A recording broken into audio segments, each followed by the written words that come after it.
warahmatullahi wabarakatuh. Baik, kami dari kelompok 4 akan mempresentasikan formula sediaan sabun mandi padat dari kulit pisang kepok. Langsung saja yang pertama, research of development. Yang melatar belakangi dari formula ini, tumbuhan pisang kepok dapat diformulasikan dalam bentuk sediaan sabun padat karena memiliki kandungan gizi cukup di mana pisang merupakan sumber vitamin, mineral, dan karbohidrat. Kulit pisang kepok atau Musa normalis L tersusun atas protein 2,5%, lemak 1,34%, pati 11,48%, serat kasar 1,52%, vitamin 30 mg per 100 gram, dan vitamin C berfungsi sebagai antioksidan dan memberikan perlindungan dari serangan radikal bebas. Kemudian, antioksidan merupakan substansi yang memberikan perlindungan dari serangan radikal bebas. Radikal bebas di sini senyawa liar yang sangat berbahaya karena akan memicu reaksi berantai, yang memicu reaksi oksidasi dan merusak sel tubuh, sehingga antioksidan yang terkandung dalam kulit pisang kepok mengandung vitamin C dan senyawa flavonoid sebagai antioksidan.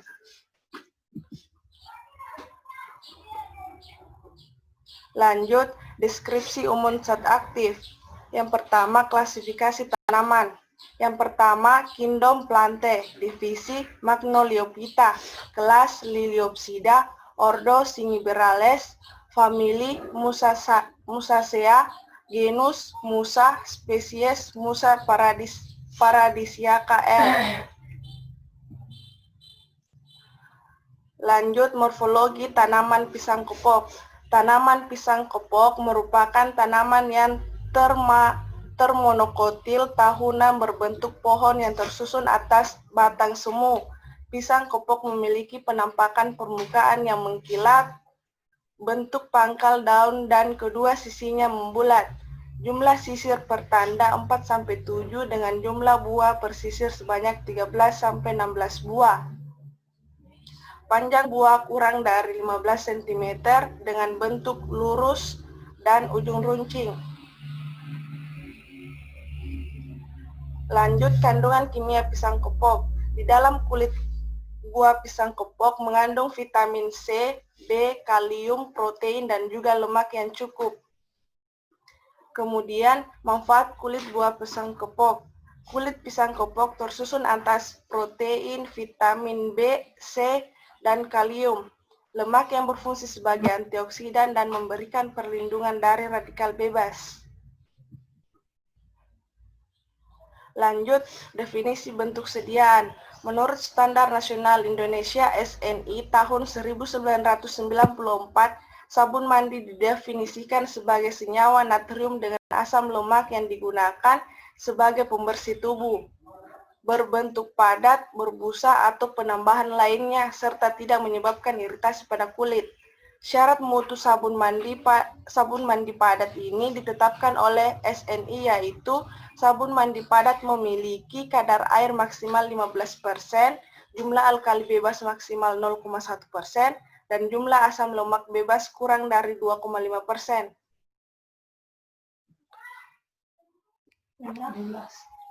Selanjutnya, alasan pemilihan bentuk sediaan. Sabun mandi padat sebagian besar masyarakat digunakan untuk membersihkan badan karena harganya murah dibanding sabun cair. Sabun padat memiliki kandungan gliserin yang bagus untuk masalah kulit ekstrim. Sabun mandi padat mudah digunakan dan efisien dalam membersihkan kulit. Pengembangan formula.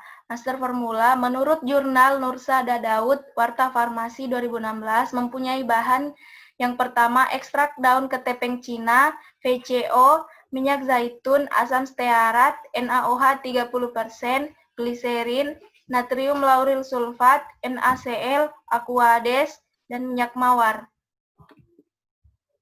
Rancangan formula yaitu nama produk sabun padat Zazana Body Soap, jumlah produk 3, tanggal formulasi 18 November 2020, tanggal produksi 18 November 2020, Nomor registrasi CD 02 100 20004. Nomor batch 0181 104. Penjelasan nomor registrasi. Yang pertama, CD kode kosmetik dalam negeri. Yang kedua, 02 sediaan mandi. Ketiga, 10 sediaan perawatan kulit. 02 tahun dibuat angka dibalik. 0004 nomor urutan produksi. Penjelasan nomor batch 0 tahun dibuat 2020, 18 tanggal dibuat, 11 bulan dibuat, 04 nomor urut pembuatan. Selanjutnya modifikasi formula. Formula sabun padat kulit buah pisang tiap 50 gram. Diproduksi oleh kelompok 4. Tanggal produksi tanggal 20 bulan 11 2020. Bahannya yaitu ekstrak kulit pisang, minyak kelapa muru VCO, minyak zaitun, asam stearat, NaOH, gliserin, natrium lauril sulfat. Nomor registrasi konsentrasi, ekstrak kulit pisang 3%, minyak kelapa muru atau VCO 25%,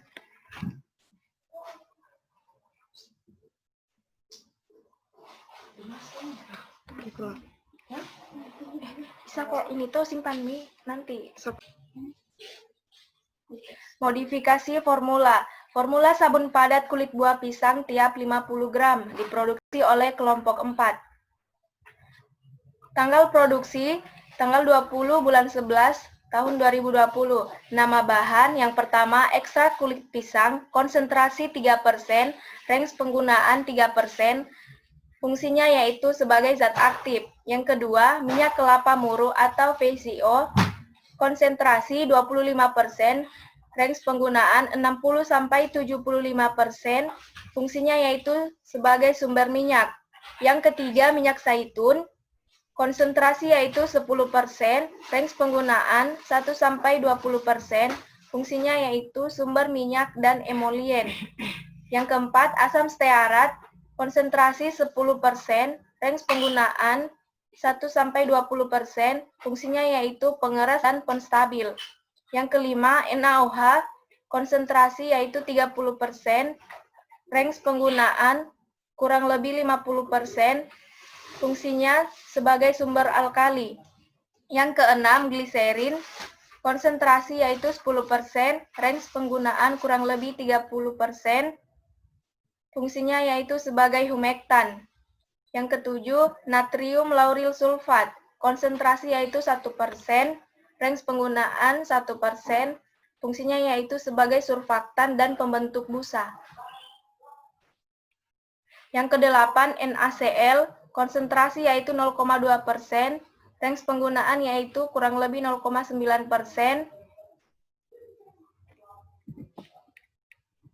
fungsinya yaitu penetral pH. Yang kesembilan, Aquades, konsentrasi AD100, range penggunaan. Baik, lanjut. 4. Uraian bahan. 1. Gliserin. Nama resminya gliserin, sinonimnya gliserin. Pemberian, cairan jernih seperti sirup, tidak berwarna, rasa manis, hanya boleh berbau khas lemah, tajam atau tidak enak. Kelarutannya dapat bercampur dengan air dan dengan etanol, tidak larut dalam kloroform, dalam eter, dalam minyak lemak, dan dalam minyak menguap. Penyimpanannya dalam wadah tertutup rapat. Fungsinya sebagai humektan. 2. Asam stearat. Nama resminya stearit asid. Sinonimnya Acidium staricum. Pemberiannya zat padat, keras, mengikat, menunjukkan susunan hambur putih, kuning, pucat, mirip lemak lilin. Kelarutannya praktis tidak larut dengan air, larut dalam 30 bagian etanol, 95% P, dalam 2 bagian kloroform P, dan dalam bagian eter P. Fungsinya penstabil busa. 3. NaOH, nama resminya natrium hidroksida, sinonimnya sodium hidroksida,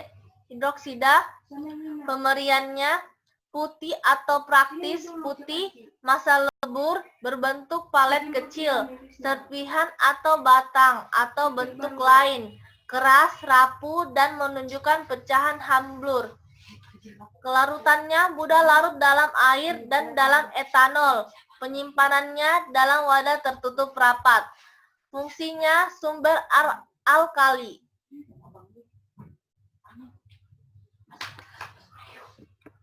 4. Natrium klorida. Nama resminya natrium klorida, sinonimnya sodium klorida. Pemeriannya hambur, bentuk kubus, tidak berwarna atau serbuk hambur putih, rasa asin.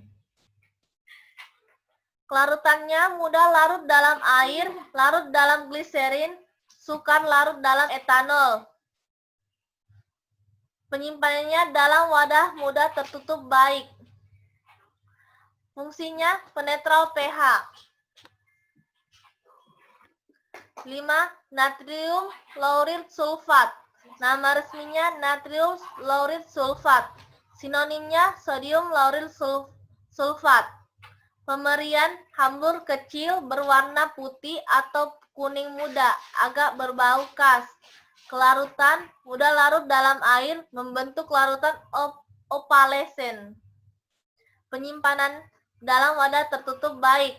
Fungsinya surfaktan dan tertutup baik. 6. Aquades. Nama resmi Aquades destilat. Sinonimnya air suling. Pemerian cairan jernih, tidak berwarna, tidak berasa, dan tidak berbau. Kelarutannya larut dalam semua jenis larutan. Penyimpanan dalam wadah tertutup baik. Fungsinya sebagai pelarut. 7.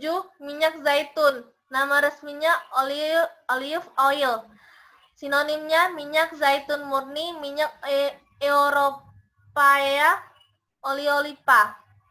Pemberiannya minyak berwarna kuning pucat atau kuning kehijauan, kurang bau dan rasa, khas lemak dan rasa ikutan rasa pedas.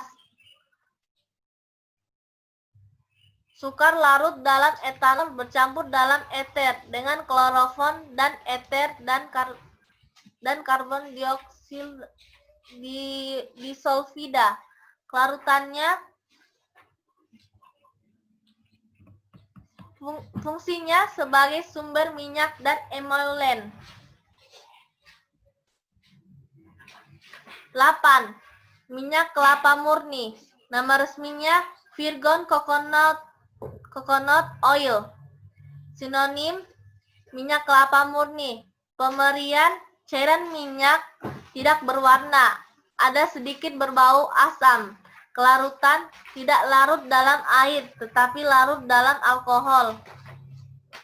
Fungsinya sumber minyak atau pembentuk busa. Lanjut, 5 perhitungan bahan. A. Persatuan 1. Ekstrak kulit pisang kepok 1,5 gram. 2. VCO 12,5 gram. Minyak zaitun 5 gram. 4. Asam stearat 5 gram. 5. NaOH 15 gram. 6. Gliserin 5 gram. 7. Natrium laurit sulfat 0,5 gram. 8. NaCl 0,1 gram. Aquades 100 dikurang 44,6 hasilnya 55,4 mili. B. Perbat 1. Ekstrak kulit pisang kepok 4,5 gram per mili. VCO 37,5 gram per mili. 3. Minyak zaitun 15 gram per mili. 4. Asam stearat 15 gram per mili. 5. NaOH 45 per mili. 6. Gliserin 15 gram per mili. 7. Natrium laurit sulfat 1,5 gram per mili. 8 NaCl 0,3 gram per mili. 9 Aquades 100 dikurang 133,8 hasilnya 166,2 mili. 6. Prosedur kerja. A. Proses ekstraksi. 1. Disiapkan alat dan bahan yang akan digunakan. 2. Ditimbang serbuk simplicia sebanyak 300 gram kulit pisang kepok. 3. Dimasukkan serbuk simplicia ke dalam wadah maserasi. 4. Dimasukkan etanol 70% sebanyak 3 liter. 1 dibanding 75. 5. Diaduk tiap 2 jam selama 3 hari. 6. Dikeluarkan cairan penyari dari alat maserasi, kemudian dipekatkan sehingga diperoleh ekstrak yang diinginkan. C. Cara pembuatan sediaan. 1. Disiapkan alat dan bahan yang akan digunakan. 2. Ditimbang semua bahan sesuai perhitungan. 3. Dilebihkan asam stearat ke dalam lumpang campuran 1. 4. Ditambahkan VCO, minyak zaitun, gliserin, natrium laurit, sulfat pada campuran 1 dan dijaga suhunya kurang lebih 50 derajat. 5. Ditambahkan NaOH 30% ke dalam campuran 2 sambil dihomogenkan sekitar 7-10 menit. 6. Ditambahkan NaCl dan ekstrak kulit pisang kepok sedikit demi sedikit hingga terbentuk massa sabun. Dengan suhu tetap terjadi kurang lebih 50 derajat. 7. Dituangkan campuran ke dalam cetakan sabun yang telah disiapkan selama 24 jam hingga mengeras. 8. Dilakukan uji evaluasi terhadap sediaan sabun padat. 7. Evaluasi sediaan. A. Uji organoleptik. Dilakukan uji fisik sediaan meliputi warna, bau, dan bentuk. B. Uji pH menggunakan kertas pH universal. Nilai pH sabun yang sangat tinggi dan rendah akan menyebabkan iritasi pada kulit. Standar nilai pH sabun yaitu 9-11. C. Uji tinggi busa dilakukan dengan menambahkan 1 gram sediaan sabun ke dalam gelas ukur 25 ml ditambah Aquades 10 ml lalu dikocok selama 10 menit. Amati tinggi busa yang terbentuk 5 menit kemudian. D. Uji kekerasan sabun. Sabun dengan ukuran 1x1 cm dilakukan pada Haldens tester secara vertikal, kemudian diputar dengan menembus bagian sabun skala. Kekerasan sabun dilakukan pada minggu ke-1, ke-2, dan ke-3 setelah pembuatan. Kemasan dapat dilihat dari sini. Etiket dapat juga dilihat dari sini. Baiklah, itu hasil presentasi kami. Lebih dan kurangnya mohon dimaafkan. Assalamualaikum warahmatullahi wabarakatuh.